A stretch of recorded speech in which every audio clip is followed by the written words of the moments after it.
Welcome.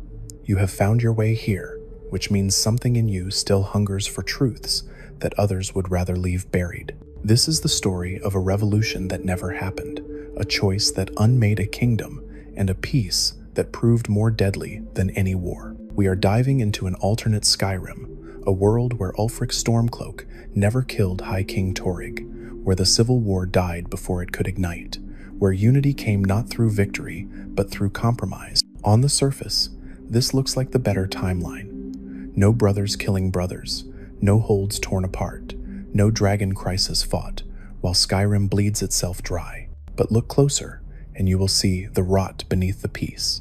A warrior people who forgot how to fight, a culture that died of comfort, a province that traded its soul for safety and then pretended it made the right choice. By the end of this, you will understand why some prices are too high, even for peace. You will see how a single moment of restraint echoed across decades, hollowing out everything that made Skyrim worth saving.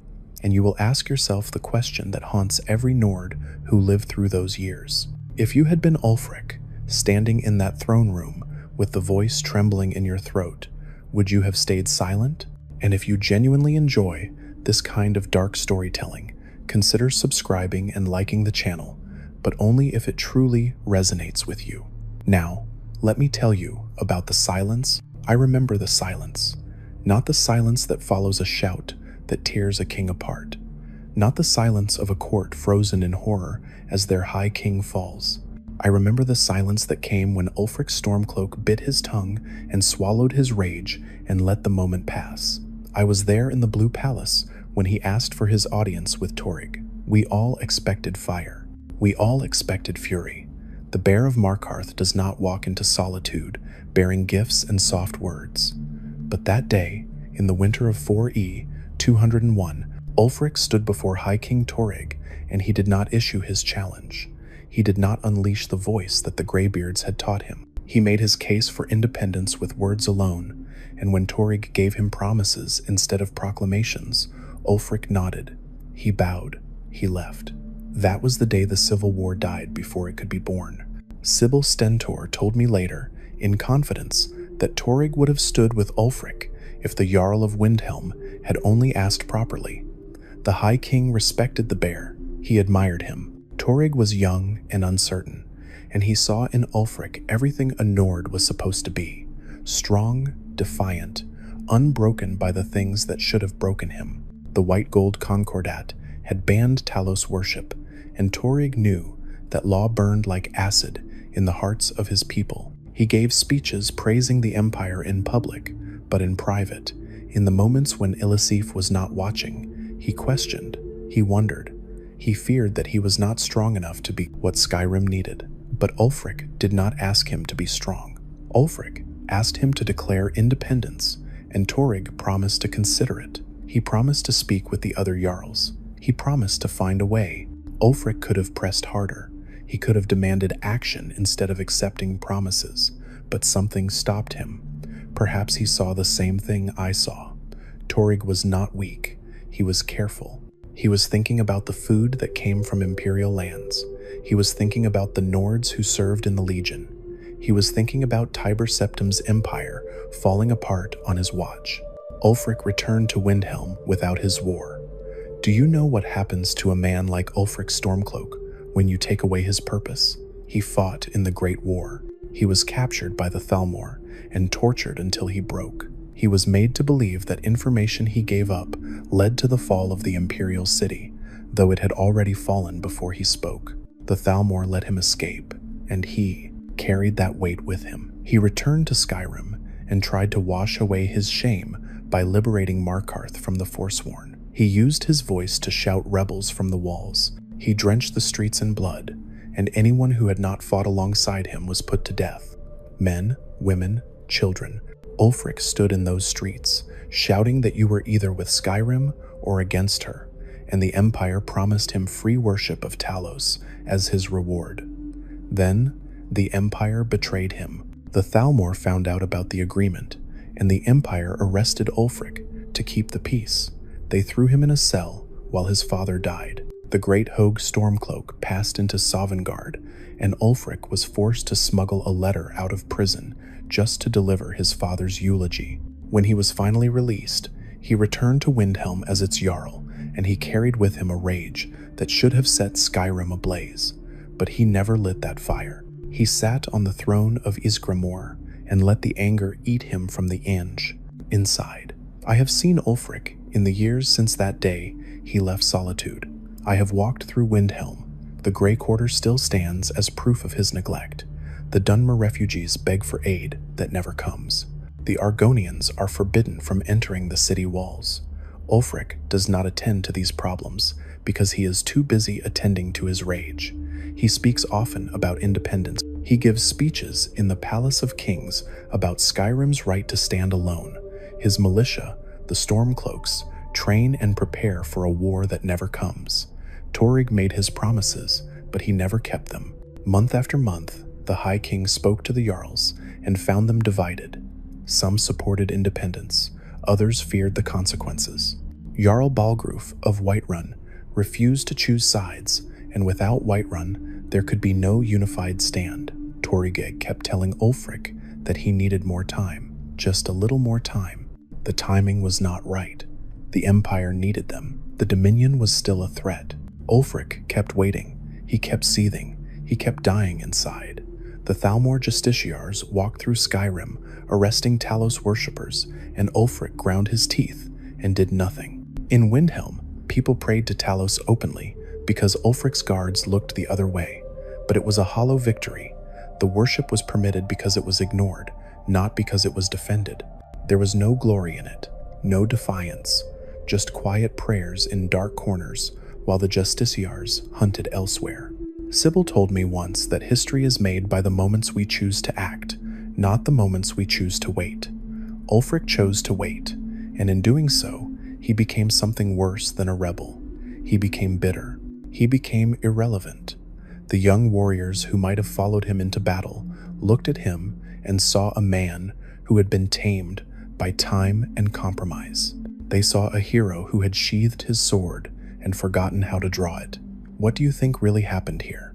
Drop your thoughts in the comments. I would like to know if I am the only one who feels this way. Then Alduin returned. I was in Whiterun when the dragons came back. The western watchtower burned, and Mirmulnir descended on the plains like nightmare-made flesh. I watched the guards scramble to defend their hold, and I watched them die. But then the Dragonborn appeared, a prisoner from Helgen who had survived Alduin's attack on that town. They absorbed Mirmulnir's soul, and the truth became clear. The last Dragonborn had come, just as the prophecy foretold, and they had come to a Skyrim that was not tearing itself apart. That makes all the difference. In the world where Ulfric killed Torygg, the civil war raged while Alduin resurrected his dragon brethren. The Imperials and Stormcloaks bled each other while dragons burned their holds. Neither side could spare the resources to fully commit to fighting the World Eater. The Dragonborn had to negotiate a truce at High Hrothgar just to capture a dragon at Dragon's Reach, because Jarl Balgruf feared that whichever side he chose would be betrayed by the other during the dragon attack. But in this world, there was no civil war. Torygg still lived. The Jarls were not divided by rebellion. When the Dragonborn called for aid, every hold answered. Imperial and Nord stood together. Ulfric himself led his soldiers from Windhelm to reinforce Whiterun's defenses. He fought alongside men who wore the Empire's colors, and I saw the look in his eyes. It was not pride. It was duty without passion. He killed dragons because it was necessary, not because he believed in what he was fighting for. The war against Alduin lasted 3 months. The Dragonborn learned the Dragonrend shout from the ancient heroes. They traveled to Sovngarde and faced the World Eater in his own realm. They had the support of every hold, every resource, every warrior who could hold a blade. Alduin fell quickly, decisively, without the prolonged struggle that might have come if Skyrim had been divided. The world was saved, and everyone called it a great victory. But I know what we lost. Elisif never became the widow, seeking justice for her murdered husband. She remained Torygg's wife, smiling and hosting parties and performing the duties of a queen consort without ever being tested by tragedy. She never had to make the choice between vengeance and wisdom. She never had to stand before the court and demand that Ulfric be brought to justice. She never had to grow into the leader she might have become if loss had forged her into something stronger than decorative and pleasant. Torygg never proved himself either. He continued to rule as he always had, making promises and seeking consensus and trying to keep everyone happy. The moot never had to be called to choose a new High King. The throne never became something worth fighting for. He lived, but he never lived up to the potential that Sybil saw in him. He never declared independence. He never defied the Empire. He never made the hard choice that would have defined him as something more than careful. Ulfric never rebelled, and in not rebelling, he lost himself entirely. The man who shouted rebels from the walls of Markarth became a man who sat on a throne and attended councils and gave speeches that meant nothing. His followers slowly drifted away. Some joined the Legion, others simply went home. There was no cause to fight for, no banner to rally behind. Just a bitter Jarl in Windhelm who everyone knew had been promised something by the High King and had never received it. The Thalmor remained in Skyrim, but they were quiet now.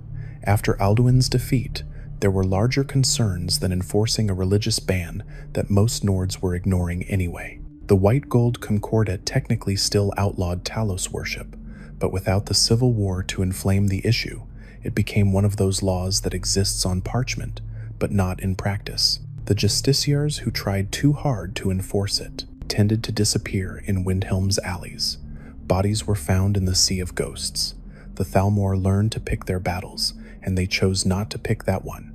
It should have been enough. Talos was worshipped. Alduin was defeated. Skyrim was at peace, but it was the wrong kind of peace.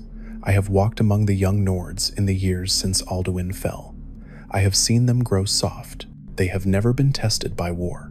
They have never had to choose between comfort and conviction. Their fathers and grandfathers fought in the Great War and came home broken by what they had seen. But this generation has only known peace. They do not understand what it means to bleed for something you believe in. They do not understand why Ulfric looks at them with such contempt. There is a saying among the Nords: the warrior who never fights forgets why he carries a sword. Skyrim is a land of warriors, but we have become warriors who never fight. We train, we boast, we tell stories of our ancestors' glories.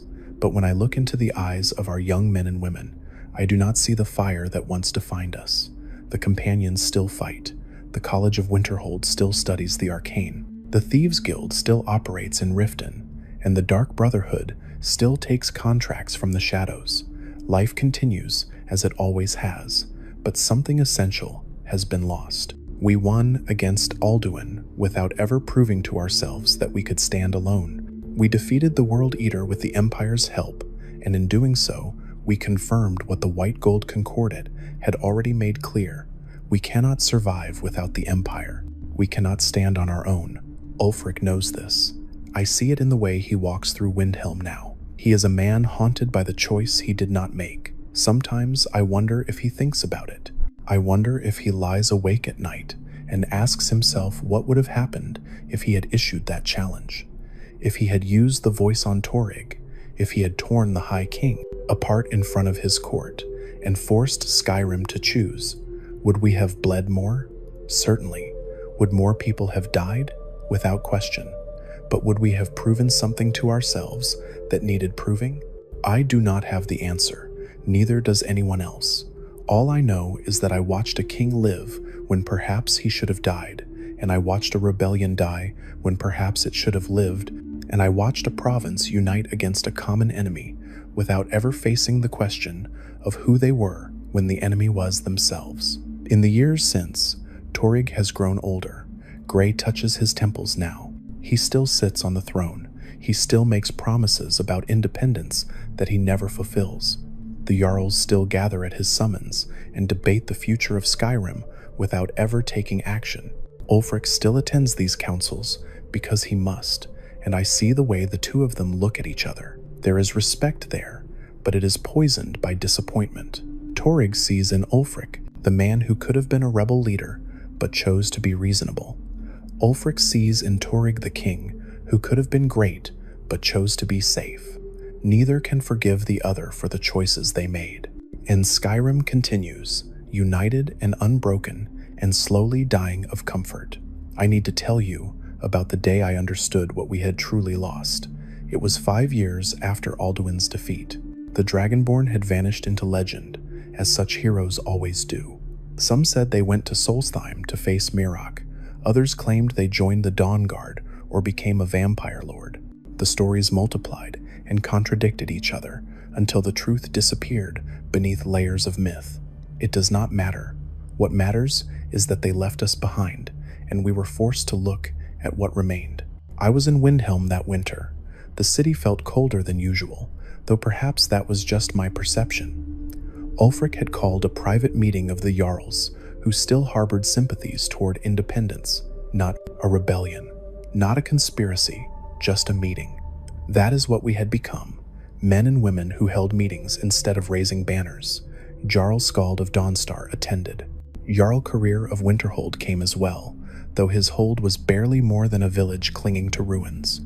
Jarl Lila Lawgiver of Riften sent her steward with apologies. She was busy with the Thieves Guild situation, she said. Always the same excuse, always too busy with local problems to address the larger question.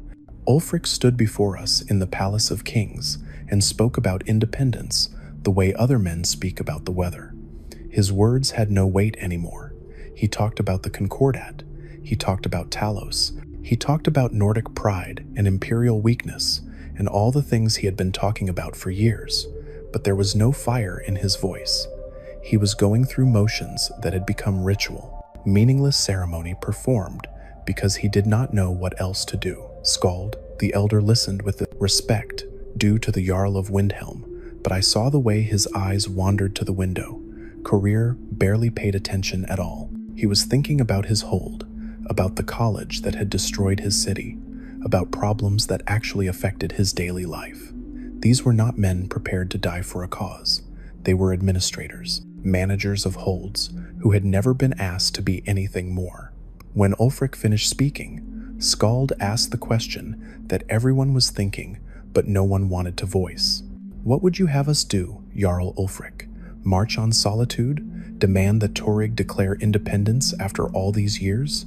Challenge him to single combat, as you once considered? The silence that followed was suffocating.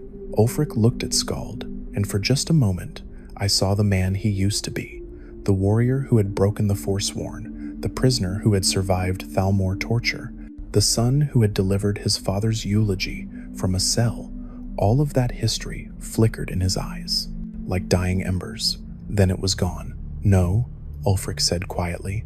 We do nothing. We wait. We continue as we have been. That was the moment I understood. We were not waiting for the right opportunity. We were waiting to die, all of us. This version of Skyrim was a slow death, dressed up as peace, and we were all complicit in the dying. The meeting dissolved. The Jarls returned to their holds. Nothing changed. Nothing ever changes here. But I kept thinking about it. I kept wondering what made a people worth preserving if they would not fight to preserve themselves. The Nords have always defined themselves through struggle. We conquered Skyrim from the Thalmor and the dragons. We resisted the Alessian Empire. We crowned our own High Kings and held our own moots. We were never a people who accepted subjugation quietly. Yet here we were, subjugated by our own unwillingness to bleed for what we believed in. The Empire knows this. General Tullius remained in Skyrim even after Alduin's defeat, stationed at Castle Dour in Solitude. Officially, he was there to maintain order and guard against any resurgence of dragon activity. Unofficially, he was there because the Empire understood that an occupied Skyrim was easier to control than a rebellious one. As long as Torygg lived and the Civil War remained a theoretical threat rather than an actual conflict, the Legion could maintain its presence without provoking the very rebellion it sought to prevent. It was brilliant, really, cruel and brilliant. Tullius met regularly with Torygg, advising him on matters of state. The High King, who had never declared independence, who had never defied the Empire, was surrounded by Imperial influence at every turn. His court in solitude was half filled with Legion officers and merchants with ties to Cyrodiil. Elisif entertained them at her parties, smiling and gracious, never understanding that she was helping to tighten the chains around her husband's throne. Sybil Stentor understood. The court wizard was no fool. She had lived long enough to see patterns repeat themselves across centuries. When I asked her once why she did not counsel Torygg more forcefully toward independence, she gave me a look that chilled my blood. "He has made his choice," she said. "Men like Torygg always make the same choice: safety over greatness, compromise over conviction. He will rule until he dies, and then Elisif will take the throne, and she will rule exactly as he did, because that is all she knows. The Empire wins, not through conquest, but through patience. They will wait us out. They will wait until everyone who remembers what it meant to be truly free has died, and then Skyrim will be Imperial in everything but name." I asked her why she stayed. Then, why serve a court she clearly disdained? She smiled at that, the smile of a vampire who has seen kingdoms rise and fall.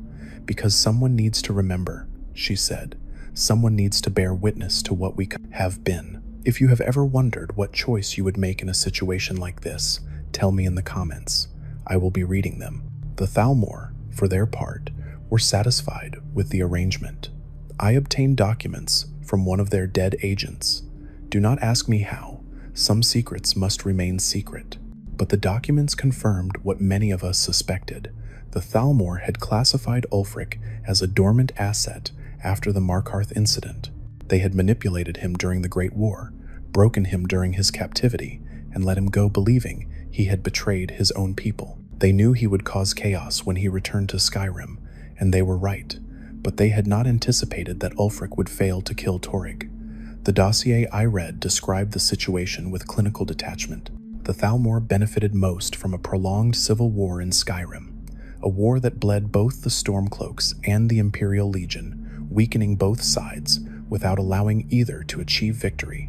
But without the war, without the initial spark of Torygg's death, the situation had become static, stable.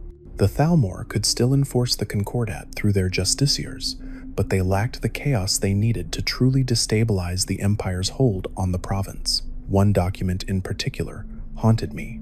It was an assessment written by Elenwen herself, the Thalmor ambassador to Skyrim. She noted that Ulfric Stormcloak's decision not to challenge Torygg was either an act of remarkable restraint or an indication that the Talos worship issue was not as inflammatory as the Thalmor had believed. Either way, she concluded, the asset was compromised. The fire that had made Ulfric valuable to their cause had been extinguished. She recommended monitoring the situation, but taking no direct action. Let Skyrim stagnate. Let the Nords grow soft under Imperial rule. Let time do what war could not. And time did exactly that. I traveled to Riften the following year and found the city exactly as corrupt as it had always been. Maven Blackbriar controlled everything that mattered. The Thieves Guild operated with impunity. Jarl Layla, lawgiver, ruled in name only, blissfully unaware that her steward and her court were bought and paid for by Blackbriar gold. It was a microcosm of what Skyrim had become, a place where power was held by those who understood that true control came not from violence, but from careful manipulation of systems already in place. I spoke with Brynjolf in the Ragged Flagon, deep beneath the city. He was drunk, which was unusual for him. The guild had prospered in recent years. The Dragonborn had restored their connection to Nocturnal, and now the organization was stronger than it had ever been. But Brynjolf was not celebrating. "You know what the problem is?" he said, staring into his tankard. "There is no struggle anymore. We used to have to fight for every septum. We used to have to be clever and quick and dangerous. Now, Maven controls the Jarl. We have a direct line to the Daedric Prince of Thievery. We cannot fail, even if we try, and it has made us weak. We have forgotten what it means to be a real thief. We have become merchants who steal." I understood what he meant. The Thieves Guild, like the rest of Skyrim, had become soft. Success without struggle breeds complacency, and complacency breeds death. It just takes longer than swords do. From Riften, I went to Markarth. The Reach was still unstable, still plagued by forsworn attacks, but the attacks had become routine, predictable. The guards knew where to patrol. The Silverblood family knew how to protect their interests. Even the Forsworn had become part of the background of life in the Reach, no more remarkable than bandits or wolves. Madanach still languished in Sidna Mine, kept alive by Thonar's silver blood because he was worth more as leverage than as a corpse. The city itself was beautiful and terrible in equal measure. Built into the ancient Dwemer ruins, Markarth stood as a monument to civilizations that had risen and fallen. The dwarves had disappeared, the Reachmen had been conquered and reconquered, and now the Nords held the city. But for how long? Forever? Until someone stronger came along? The ruins did not care. They would outlast us all. I stood at the shrine of Talos in Markarth and watched people pray. They did so openly now. The Talos ban was still technically law, but no justiciars patrolled these streets. Ulfric's forces had made it clear that any Thalmor who came to the Reach looking for Talos worshippers would not leave alive, so they stayed away. The shrine stood unmolested and the people prayed, but it felt hollow. The worship was permitted not because we had fought for it, but because the Thalmor had decided it was not worth fighting over. We had our god back, not through victory, but through their indifference, and that made all the difference. An old woman knelt at the shrine, her lips moving in silent prayer. I waited until she finished before approaching her. "You remember the days before the ban?" I asked. She looked up at me, eyes rheumy with age. "I remember when we worshipped without fear or compromise. I remember when the shrines stood everywhere, not just in cities where they could be protected by threat of violence. I remember when Talos was a god we honored openly, not a secret we whispered about. Do you think it was worth it?" I asked. "The peace we have now?" She was quiet for a long time. Then she shook her head. "Peace purchased with surrender is not peace. It is just a slower death. My grandson will grow up praying to Talos and thinking he is free because he has never known what true freedom costs. He will never understand that what we have now was not won. It was given to us because we were no longer dangerous enough to deny." She left me standing there at the shrine, and I could not argue with her words. The companions in Whiterun fared better than most. They were still warriors in the truest sense, still took contracts, still trained the young in the old ways. Kodlak Whitemane had died during the Dragon Crisis, and Vilkas now led the Circle. He maintained the traditions well. The companions remained what they had always been, a living connection to the ancient warrior culture of the Nords. But even they felt the weight of peace. I spoke with Vilkas in Jorvaskr, beneath the shadow of the Skyforge. He was maintaining his blade, the ritual movements of a warrior who knows his weapon as well as he knows himself. "The young ones who come to us now are different," he said, without looking up from his work. "They want to be warriors, but they have never faced real danger. They think being a companion means glory and respect. They do not understand that it means death, likely death, certain death if you do it right. We try to teach them. We send them on contracts against bandits and beasts, but it is not the same as war. It is not the same as standing in a shield wall, knowing that the men to your left and right might die, might have already died, and you are next. Do you wish the Civil War had happened?" I asked. He stopped his work and looked at me directly. His eyes held no mercy. "Yes," he said simply. "I wish we had bled. I wish we had fought. I wish we had torn ourselves apart, if that is what it took to find out who we truly are. Better to die on your feet than rot on a throne." I left Whiterun understanding that the companions, at least, remembered what Skyrim was supposed to be, but they were an exception, a relic. In another generation, even they would be softened by the peace they could not escape. The College of Winterhold remained isolated from these concerns. Mages have never cared much for politics, unless politics threatened their research. Archmage Savos Arn had died during the crisis with Ancano and the Eye of Magnus, and now Mirabelle Irvine led the college with a steady hand. Magic continued to be studied, Apprentices continued to arrive seeking knowledge. The college functioned exactly as it always had, indifferent to the larger questions of Nordic identity and Imperial control. Perhaps that was wisdom. Perhaps the mages understood something the rest of us did not, that kingdoms rise and fall, but knowledge endures, that politics are temporary, but understanding is eternal. Or perhaps they were just cowards hiding behind books. I have never been certain which. If this story has kept you listening this far, and you want more of these dark confessions from Skyrim, hit that subscribe button. It tells me someone out there is still paying attention to warnings like these. The truth came to me in Sovngarde. I should explain how I came to be there.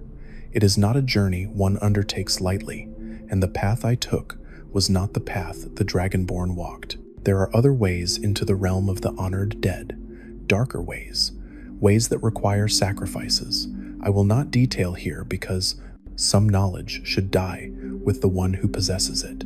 Suffice to say that I stood in the Hall of Valor, surrounded by the greatest warriors Skyrim has ever known, and I asked them the question that had been burning in my heart since that day in solitude, when Ulfric chose silence over the voice.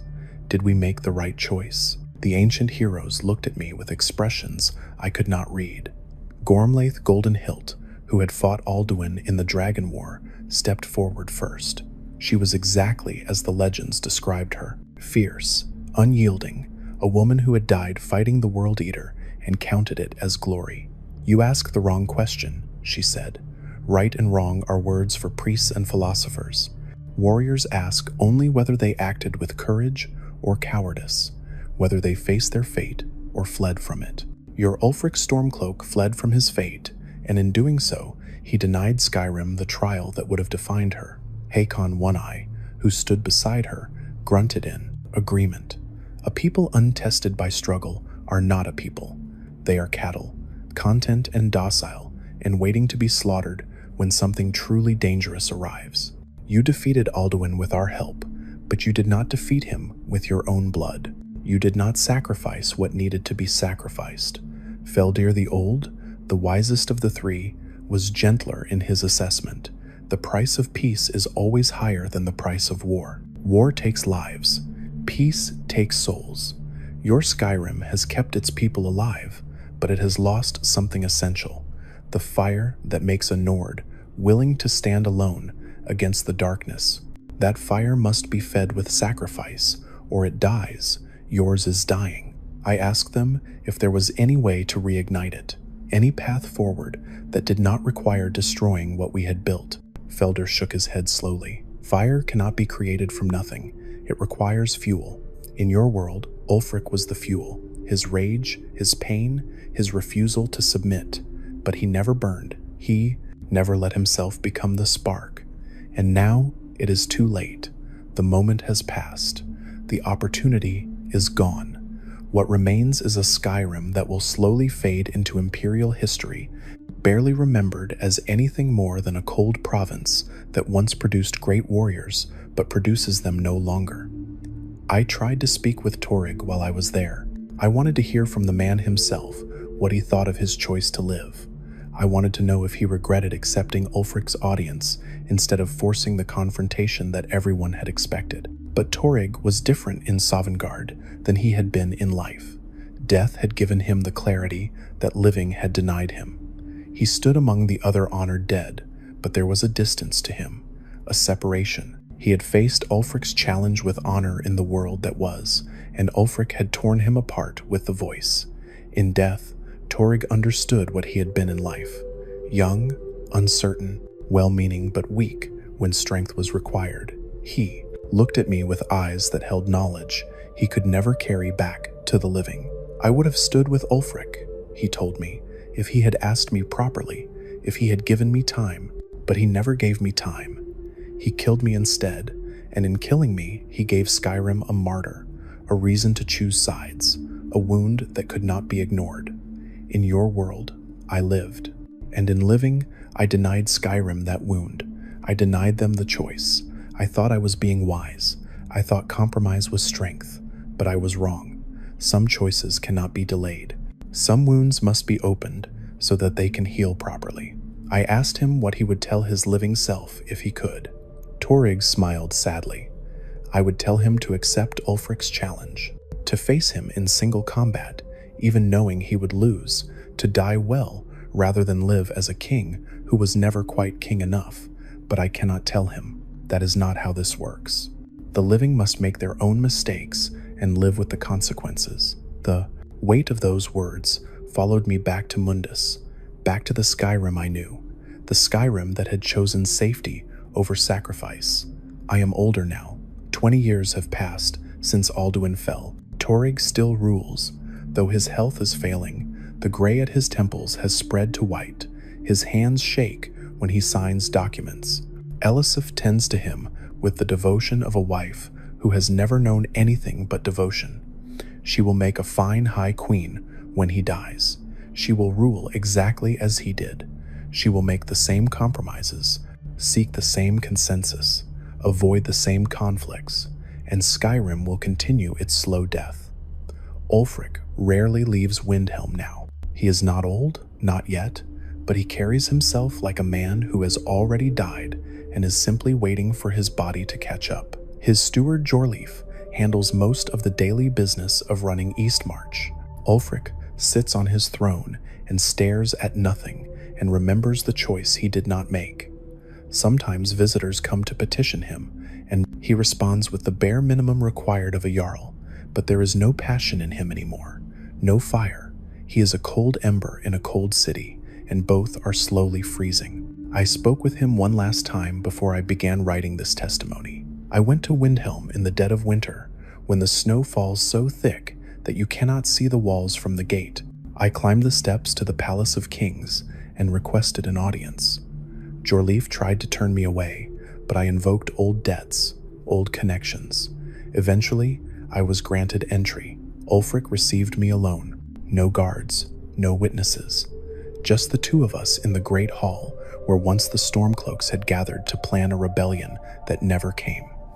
I know why you are here, he said before I could speak. You want me to tell you that I made the right choice, that sparing Torygg was the act of a reasonable man, that avoiding civil war saved lives and served Skyrim's interests. You want absolution for the peace we have built. I told him that I wanted the truth, nothing more. He laughed at that, a bitter sound that echoed off the ancient stones.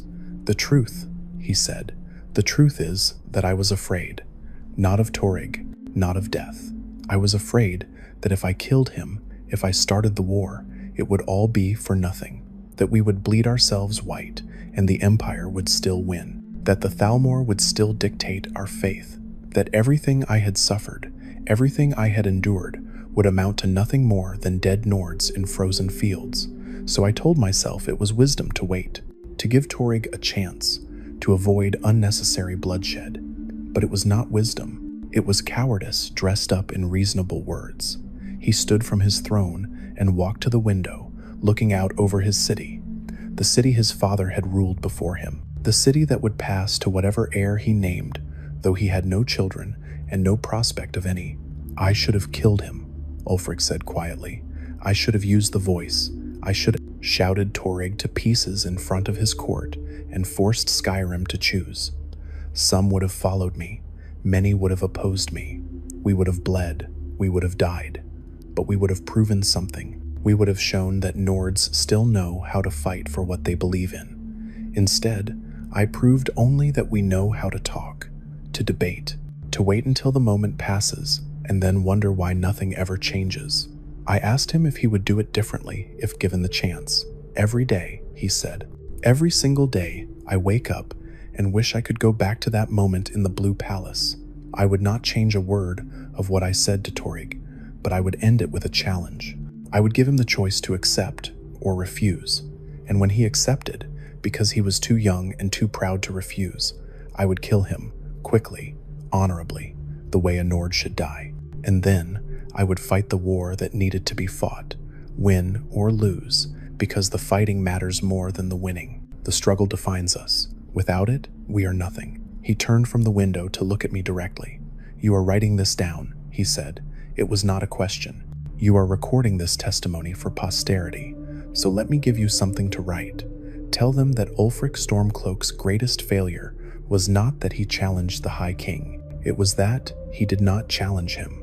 Tell them that peace purchased with surrendered pride is worthless.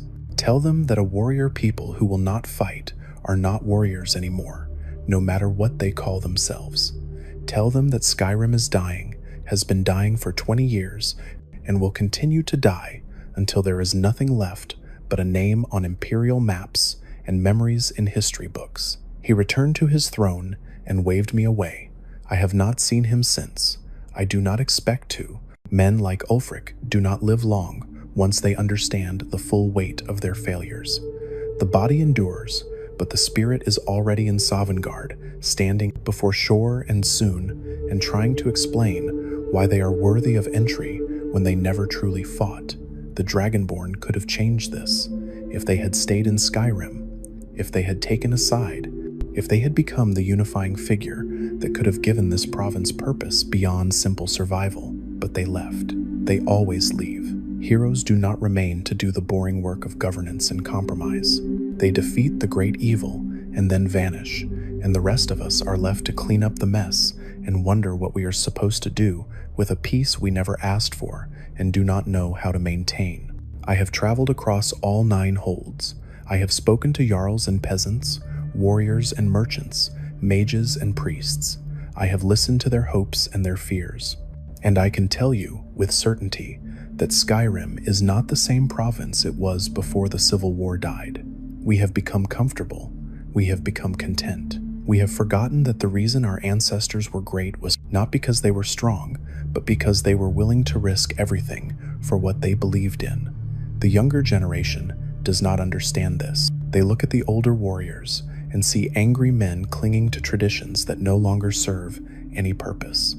They do not understand why Ulfric glares at them with such contempt. They do not understand why the companions are so harsh in their training. They think peace is the natural state of the world, and they cannot imagine why anyone would choose war. But war is not the opposite of peace. War is the price of freedom, and we have decided that freedom costs too much. The Empire knows this. General Tullius retired 5 years ago, his work complete. The Empire's hold on Skyrim is so secure now that it barely requires enforcement. We enforce it ourselves. We police our own thoughts. We compromise our own beliefs. We have become our own jailers, and we call it civilization. The Thalmor know this too. Elenwen still serves as ambassador, though her role has become largely ceremonial. The Justiciars rarely patrol anymore. They do not need to. The Talos worship that continues is permitted not because we fought for it, but because the Thalmor have decided it is not worth the effort to suppress. We are worshipping on their sufferance, and we pretend that makes us free. I am writing this testimony in the Temple of Talos in Windhelm. The priest who tends this shrine is a young man who never knew a time when Talos worship was truly forbidden. He prays with genuine devotion, and I do not have the heart to tell him that his prayers are hollow, that the God he worships would be ashamed of what we have become. Talos conquered an empire. We cannot even conquer our own fear. When I die, this testimony will be sealed and hidden. Perhaps someone will find it in 100 years, perhaps in 1,000, perhaps never. It does not matter. I am not writing this to change the future. The future is already written. Skyrim will fade. The Nords will become just another Imperial province, barely distinguishable from Cyrodiil or High Rock, or any other place that has forgotten what it means to be dangerous. I am writing this because someone needs to remember what we lost. Someone needs to bear witness to the choice that Ulfric did not make and the consequences that followed. Someone needs to say out loud what everyone already knows but refuses to admit. A king lived when perhaps he should have died. A war died when perhaps it should have lived. And a province united against a common enemy without ever facing the question of who they were when the enemy was themselves. We defeated Alduin. We saved the world, and in doing so, we lost our souls. The young Nord training to join the Legion does not know this. The merchant selling goods in Solitude's marketplace does not know this. The farmer tending his crops outside Whiterun does not know this. They live their lives in peace and comfort, and they think that is enough. They think survival equals success, but the old warriors know, the ones who fought in the Great War, the ones who remember when Nords would rather die than submit. They know, they see it in the eyes of their children and grandchildren, the absence of that fierce pride that once defined us, the willingness to compromise that our ancestors would have called cowardice. Skyrim is dying, not the land.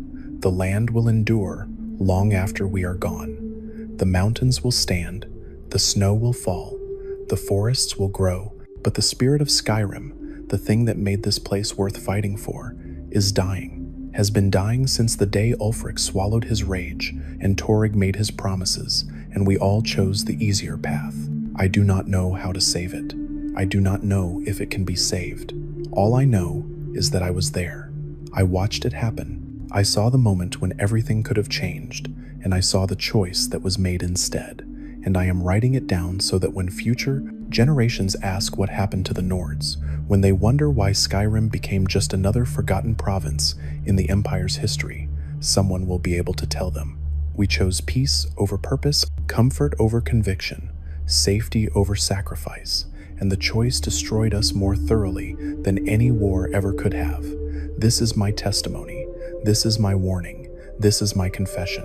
I stood in the Blue Palace, where High King Torygg still rules, gray now at the temples, and Ulfric Stormcloak remains Jarl of Windhelm, a position he holds with bitter resentment but not rebellion. That fateful duel never occurred. Ulfric swallowed his pride, stayed his voice, and Torygg lived to hear the plea Sybil Stentor insists he would have heeded. In this Skyrim, the civil war smolders as tension rather than blazing as open conflict. When Alduin returned in 4E 201, the Hold stood united, or as united as Nords can ever be. The last Dragonborn emerged into a land where brother did not fight. Brother, where every sword could turn toward the World Eater, and the dragon threat ended swiftly, decisively. But I also saw what followed, a Skyrim that never proved it could stand alone, a people who never tested their conviction against the cost of freedom, a warrior culture that grew soft under a peace built on compromise rather than courage. The loudest revolutions are often the ones that never happen. Unity bought with swallowed pride is still unity until it is not, and ours is crumbling, slowly, inevitably, while everyone pretends not to notice. This is the price of the peace we chose. This is the cost of the war we avoided. This is the future we built when we decided that survival was more important than honor. May the gods forgive us, because Skyrim never will.